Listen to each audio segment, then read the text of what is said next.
What do you think about RoboCraft Open Day? I learned a lot of things here. I mostly learned about this the magic bit and how it works. I know that like you could put a code in, and when it drives on, if it sees something like say an obstacle, it moves away. But I mostly learned about the three most important things what a robot is.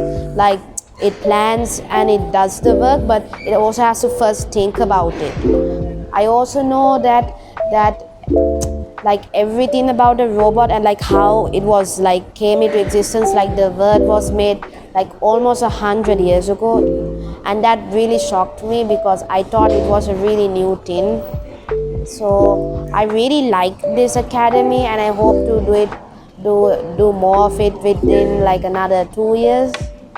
So yeah.